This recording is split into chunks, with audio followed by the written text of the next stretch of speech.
ప్రఖ్యాత పుణ్యక్షేత్రం తిరుమలలో భక్తుల రద్దీ కొనసాగుతోంది. శుక్రవారం నాడు 74,344 మంది భక్తులు స్వామివారిని దర్శించుకున్నారు. వారిలో 32,169 మంది తలనీలాలు సమర్పించారు. తమ మొక్కులు చెల్లించుకున్నారు.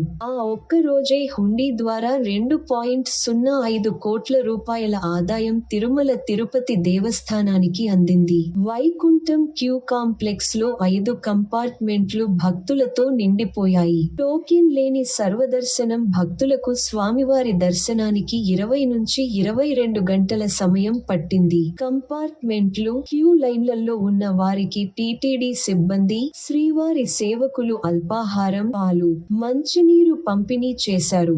వైఎస్ఆర్ కాంగ్రెస్ పార్టీకి చెందిన రాజ్యసభ మాజీ సభ్యుడు వి. విజయసాయి రెడ్డి శ్రీవారిని దర్శించుకున్నారు. సతీ సమేతంగా ఈ తెల్లవారు జామున శ్రీవారి సేవలో పాల్గొన్నారు. తొలుత స్వామివారికి తలనీలాలను సమర్పించుకున్నారు. తన మొక్కులు చెల్లించుకున్నారు.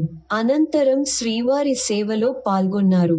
దర్శనానంతరం ఆలయ ప్రాంగణంలోని రంగనాయకుల వారి మండపంలో విజయసాయి రెడ్డికి వేదాశీర్వచనాలు పలికారు. స్వామివారి తీర్థ ప్రసాదాలను అందజేశారు.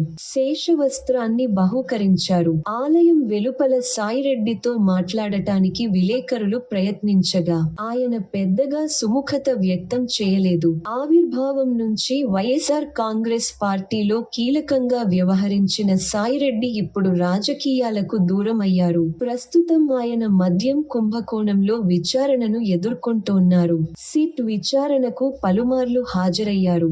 భవిష్యత్తులో భారతీయ జనతా పార్టీలో చేరొచ్చనే ప్రచారం విస్తృతంగా కొనసాగుతోంది. ఈ దఫా బీజేపీ నుంచి మళ్లీ రాజ్యసభకు నామినేట్ అవుతారంటూ ప్రచారం జరిగినప్పటికీ అది వాస్తవ రూపాన్ని దాల్చలేదు. ఆయన రాజీనామా చేయడం వల్ల ఖాళీ అయిన రాజ్యసభ స్థానానికి పాకా సత్యనారాయణ పేరును ప్రకటించింది బీజేపీ. అయినప్పటికీ మున్ముందు రాజకీయాల్లో సాయిరెడ్డి పునఃప్రవేశం చేస్తారని, క్రియాశీలకంగా వ్యవహరిస్తారని చెబుతున్నారు.